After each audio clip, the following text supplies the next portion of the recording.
Well, it's Tuesday, and you all know what that means. If you probably know right about now, Baka Gaijin has just had the recent event, Volume 25, Ghost in the Machine. It features, of course, two straight up matches, a Halloween Rumble, but also their title, the BKG Openweight Championship, is defended. Mr. Malo defends it against, of course, DDT's very own Kazuki Hirata, who is a very unusual wrestler, but he'll get the job done. It is possible. And of course, we move on with day 5 of New Japan Pro Wrestling Super Junior Tag League. We're only going to focus on the A block matches only. And then, of course, as you know, NXT are still coming off after, of course, Halloween Havoc. However, the real question is, where do we go from here? What does this mean for the champions themselves, such as, of course, the NXT champion, the newly crowned NXT women's champion, and everybody else who won their matches? So we'll see what happens and where we go from here next. But first things first, as you know, ChocoPro are on the way to the Cult of Heroine, celebrating the 30th anniversary of Emi Sakura. Well, in this particular ChocoPro event in Ichigaya Square, Emi Sakura faces against her former student and former Princess of Princess champion Mizuki. So that's going to be a very epic match. And then, of course, as always, we'll wrap up our episode, as usual, with some news updates to give you guys updates on what's been happening in the world of wrestling, such as what events the promotions are thrown out, who's booked, what matches are set, including developments that are happening in the world of wrestling as we speak. So, let's get ready for another episode of the Deleted Wrestle Zone.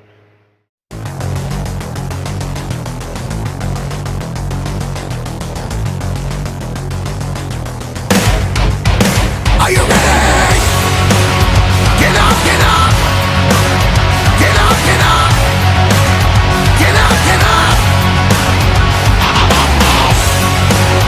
Get up, get up! Get up, get up! Get up, get up! Hey everyone, welcome to Deleted Wrestle Zone, all things that is pro wrestling with AEW, NXT, New Japan Pro Wrestling, TNA, the National Wrestling Alliance, various promotions, wrestlers, matches, and championships. I am your host, J-Rod here. So, if you are new to the channel, welcome. This is a channel we do a lot of pro wrestling reviews from various promotions, not only here in the United States, but also in Japan, Mexico, Canada, Europe, the UK, anywhere where pro wrestling is not as big, but it continues to grow. We also, of course, do discussion videos, talk about various topics such as the wrestlers themselves, the promotions, factions, storylines, whatever we want to talk about. We also, of course, do more news updates. If certain information was unable to be on this episode, we can either put it on the next one or on a separate video by itself. We also, of course, do real-time news updates to keep you guys on alert if something has happened in the world of wrestling that needs to be addressed ASAP. We also, of course, got the Unagi Sayaka Watch and various other cool wrestling content as well. So if you like what you see, please subscribe to us or click on that subscribe button. You'll be getting a lot of daily reviews and other cool wrestling content as well. But if you like this episode, please give us a like on the like button or a nice comment in the description down below. Now, enough with the jibber jabbers. Let's get started. So, let's begin with ChocoPro number 484.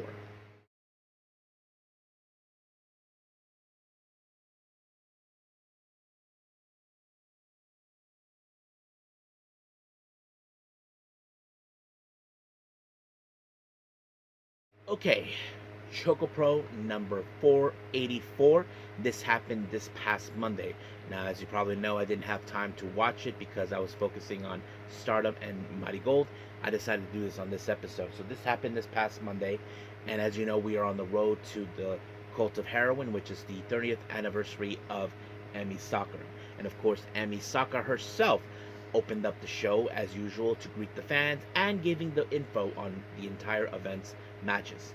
Now, our first match, we have singles action. We have Hidoi Yawada taking on Miya Yatsuba. So basically, as you know, these girls are as you know, that we're going to see how much they have learned. Now, we have seen Miya has evolved a lot over the last 2 years so far. And so far, she hasn't picked up her biggest win yet. We know she can pick up wins. She has challenged over championships, but unsuccessfully.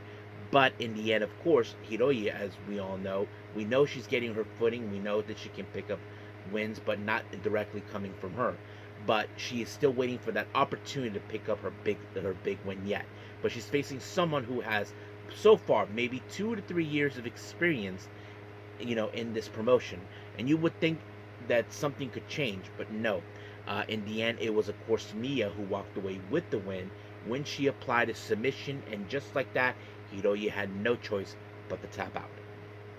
Our next match, we have tag team match. We have Soy. She teams up with Chiko Shikawa, which of course many of you know. Soy normally teams up with Mia, but this time it wasn't. They face against one of the most best and decorated tag teams in ChocoPro. We're talking about Balinaki and Mei Shiruga. As you all know, these two in fact are the best that we have seen so far. Even though Balin has to put up with Mei Shiruga's shenanigans, but he always gets the objective done, knowing they have to win to prove themselves they are worthy to become tag team champions. But in the end, of course, it was the Best Bros with the Dolphin Press onto Soy, but picked up the win by Mei Shiruga, and just like that, 1, 2, 3, it was over. Now our main event is teacher versus student. Emi Sakura faces her former student and former Tokyo Pro Wrestling Princess of Princess champion, of course, Mizuki. So many of you may not know this. Now, some of you say, how come she wasn't in ChocoPro or in Gatomu? Well, many of you may know this. This is long before it ever existed.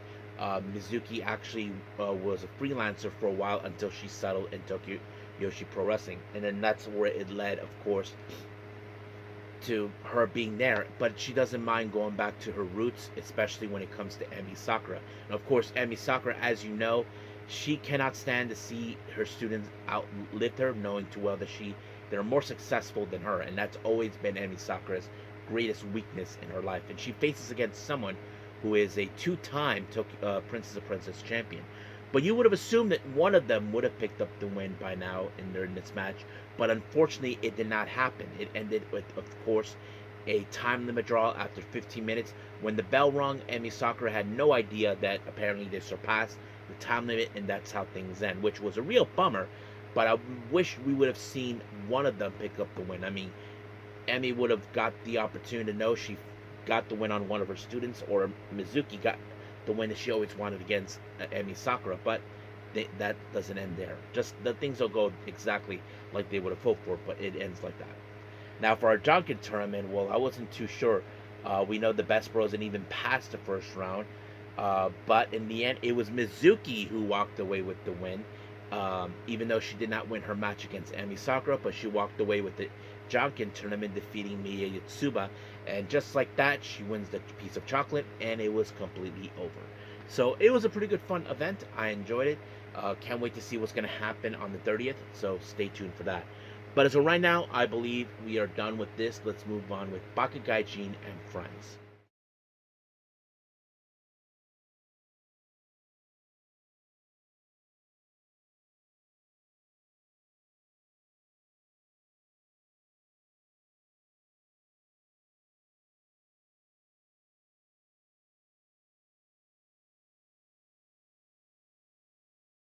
Okay, Baka Gaijin and Friends Volume 25. This is The Ghost in the Machine, and this is their much latest event they just put out thanks to Chris Brooks. Now, we opened up with a match between Chris Brooks and Copy. Now, I don't know much about this person, Copy, to be fair.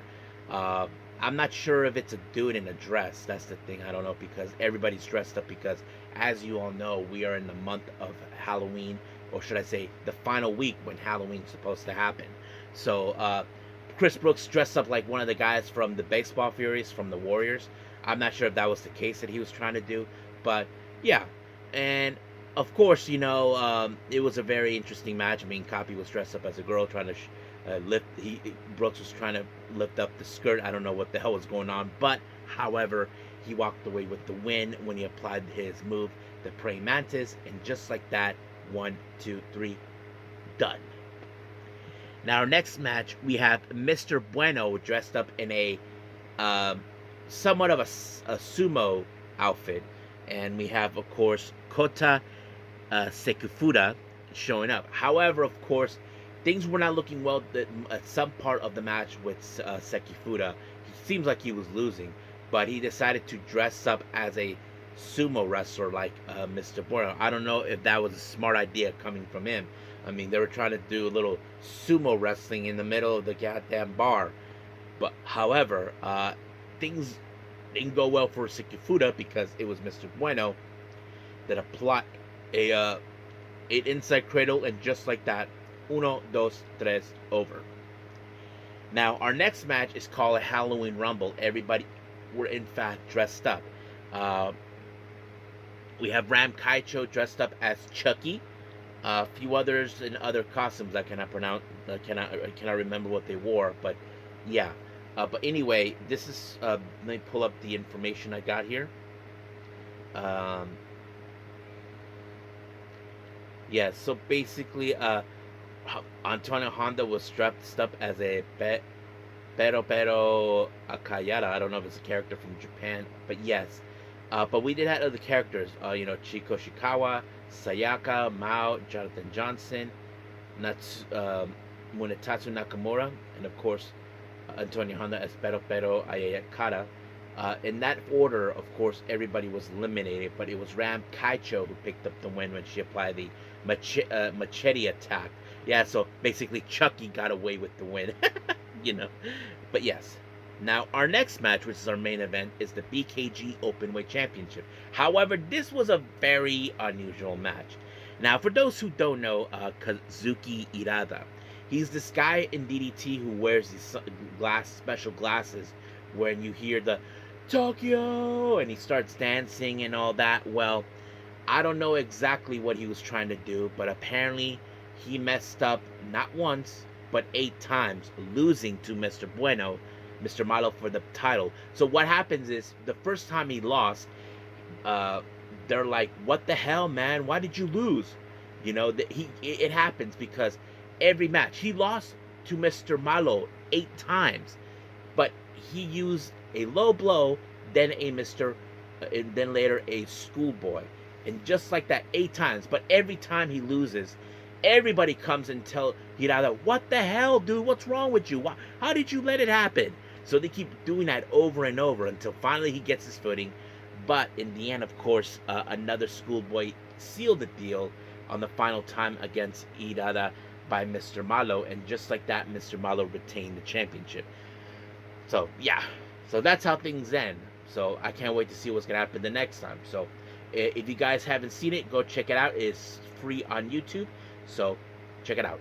So right now we are done with Baka Gaijin and friends. Let's move on with our next review, and that is New Japan Pro Wrestling with Day 5 of Super Junior Tag League.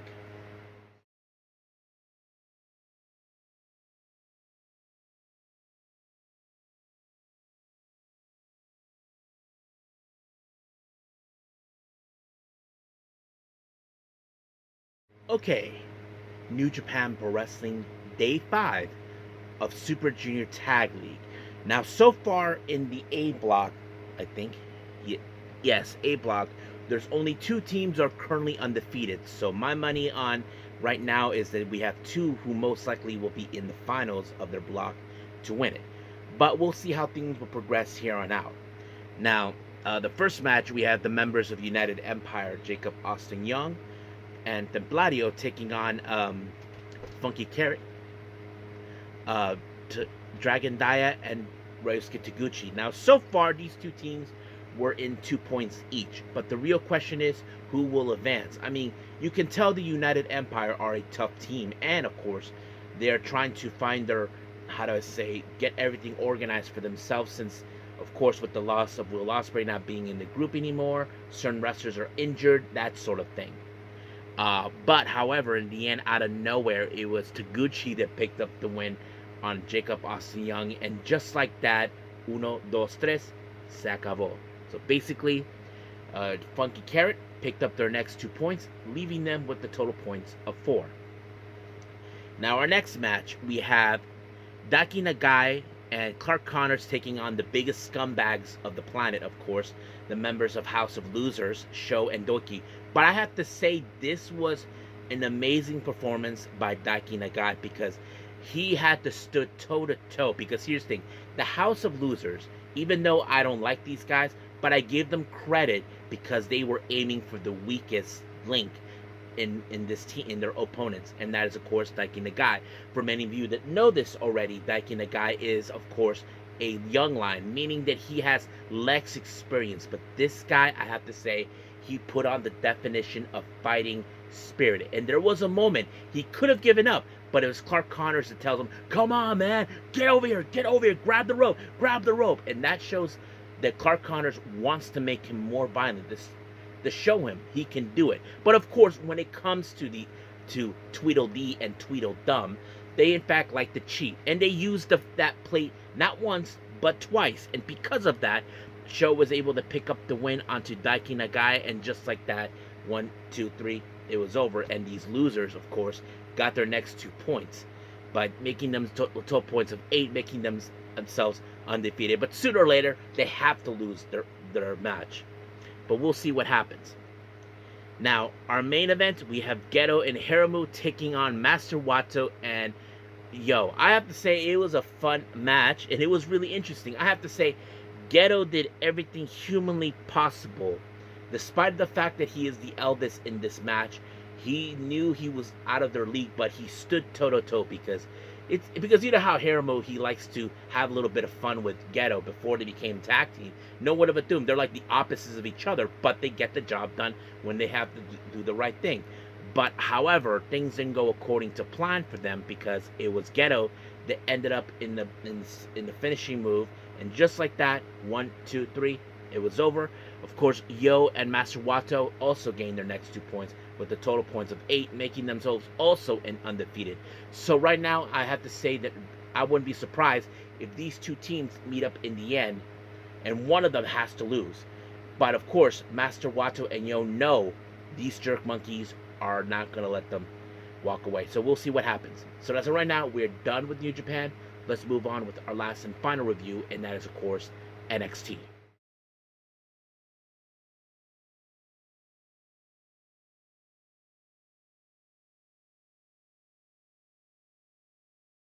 Okay, final review, NXT. As you all know, we are now in the aftermath, or the fallout, after Halloween Havoc. As you witness, we have a brand new NXT Women's Champion and brand new NXT Tag Team Champions, and so on.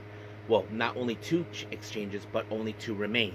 But however, the real question we ask ourselves, where do we go next? Well, it started out with Trick Williams, who was not happy with the fact that he lost to Ricky Saints. And of course, he decided to go a little temper tantrum looking for him. And of course, General Manager Ava just had enough with him. And then Ricky Saints showed up. And you probably can guess, all hell broke loose. These guys were beating the crap out of each other no matter what. That's exactly what was happening to all of the throughout the entire episode, but we'll go bits by bits exactly what was going on.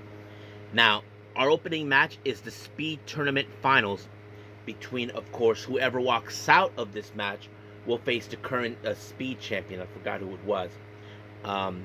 We have, of course, Axiom versus Jasper Troy. Now, of course, there's speed versus strength.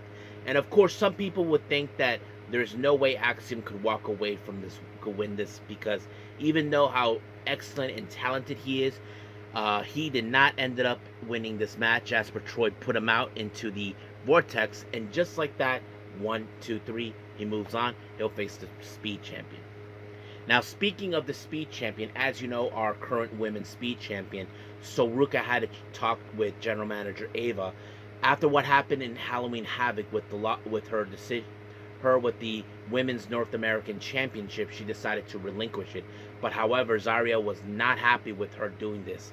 But of course, Soruka felt it was the only thing she had to do, you know. But we'll see what happens. Apparently, Ava made a decision that there's going to be another tournament involving this. Now, Tatum Paxley, as you know, our newly crowned NXT Women's Champion, along with the Culling, Spears, Vance, and Izzy were there, and she was looking for someone to fight. However, she did something very interesting. You guys remember Spin the Wheel? Well, we didn't have that this year, but she decided to go for it with her own way, with the names of the women in the roster. However, one name was not there, and that name was Izzy. So she spun the wheel, but of course everybody were like, "Are you sure you want to do this?" So the name it landed on is of course Lola Vice. So yeah, that's gonna be a good opportunity. Now, as I mentioned before, Trick Williams, as you probably can guess, he is in fact going on a temper tantrum looking for Ricky Saints throughout the entirety. So you probably can guess he's been angry with the fact he did not win the NXT championship, which is something we know he's been aiming for quite some time. Now, we jump into our next match, and this is for the Evolve.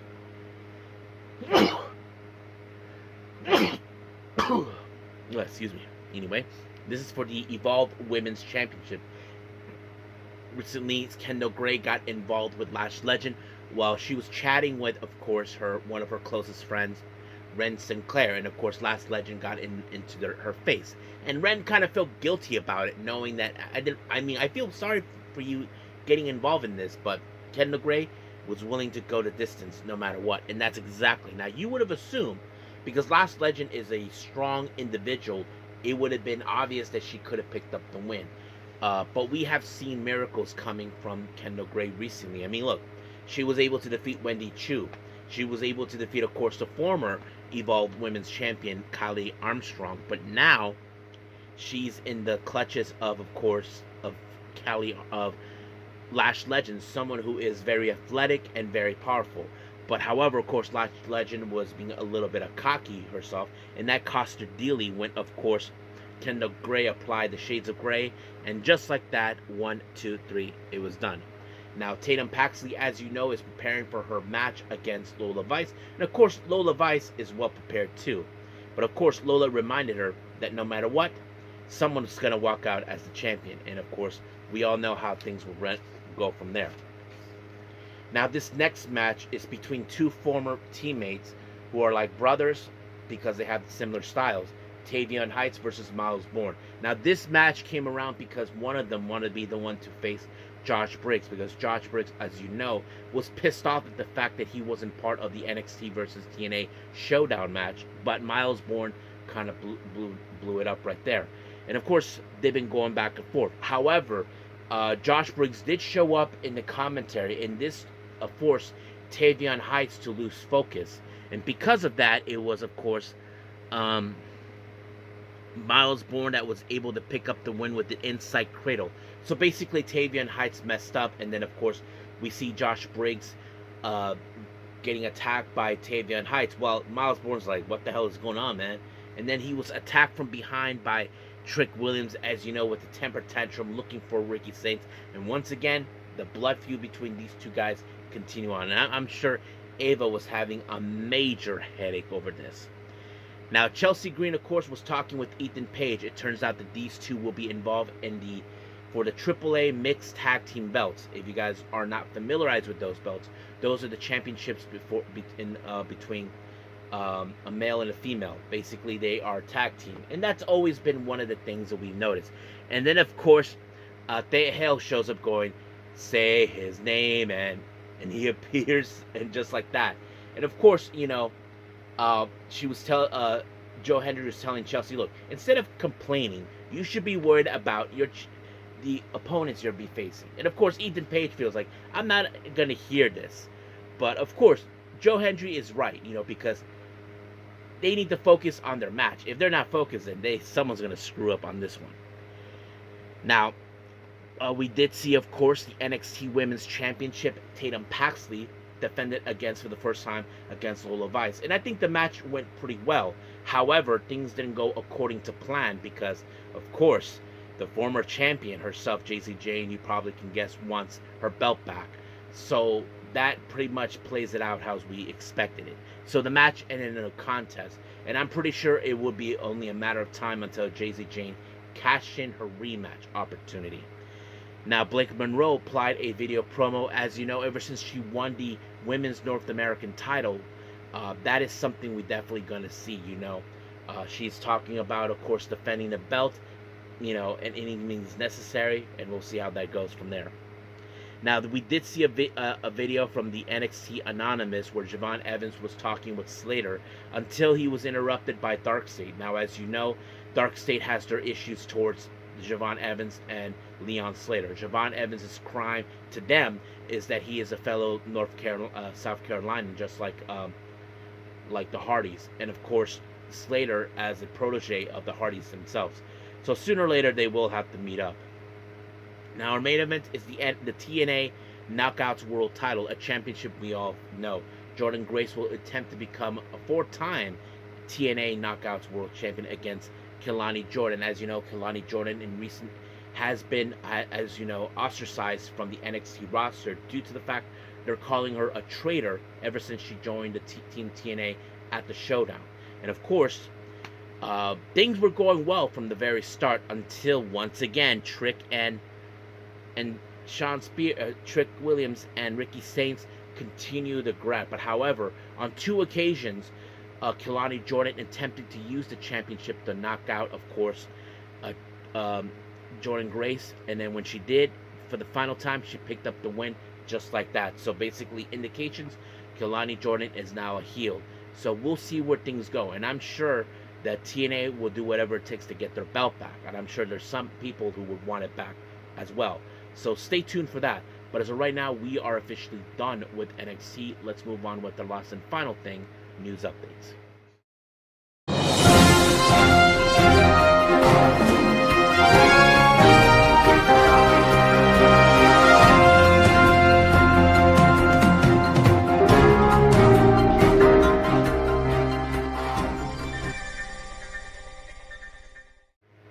Okay, so welcome to our news updates. So let's begin as always with upcoming events. Let's begin with, of course, GCW updates. As you know, on November 8th, they will be making their debut in Maine for Massacre in Maine. They announced a very interesting six-person tag match. We have Savage, Gnome Dozer. It features, of course, Matt Tremont, Bear Bronson, and another female wrestler, I don't know who that is, versus Vandal 48, consisting of the Otis brothers and Napier, of course. And then, of course, the following day, they'll make their debut in Vermont for Green Mountains and Me. This one will have the GCW World Title. Effie defends it against Danhausen. Then we have the Dream On event on the 22nd of November. Mascarita Dorada makes his return, and of course the debut of Luke Menzies, who many of you may know him as Ridge Holland, so it looks like he'll be making his appearance in the Independents. Then we have, of course, the collaboration between the two promotions, West Coast Pro and Prestige, with Strength Beyond Strength, Jordan Cruz versus Andrew Cass. And then, of course, in December 19th, we have Winter Wonder Slam by West Coast Pro. They announced that Timothy Thatcher will be making his presence. Now for our developments, and this is our only one we got so far. Many of you may know this person, Mike Rotunda, who many of you know him as IRS, also a WWE Hall of Famer, and also the father of the late Bray Wyatt, and of course Bo Dallas. It was later reported, as you know, that he is on hospice care. So yeah, hope everything is taken care of with them. I know that it's not been easy for the Rotunda family, losing, of course, forgot Bray Wyatt's first name, but yes, my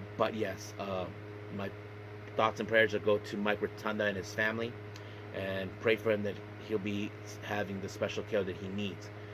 Don't know how long he'll last, but I'm sure we will hear something about this at some point in the future. But yes, so I think that's pretty much it what we have, so let's just call it a day. Well, I hope everybody enjoys this episode. Coming up, as you probably know, we have AEW, Dynamite, and of course Evolve, and I believe we do have a New Japan event, day 6 of the Super Junior Tag League, and I believe we'll be focusing on the B block matches. But we'll see how things will progress from there. If there's anything else, well, I'll let you guys know. But as of right now, we'll move forward from there. Until then, I will see you guys in the next DWZ time. Same DWZ channel. I must bid all of you adieu. So, goodbye. And have a nice day. Bang.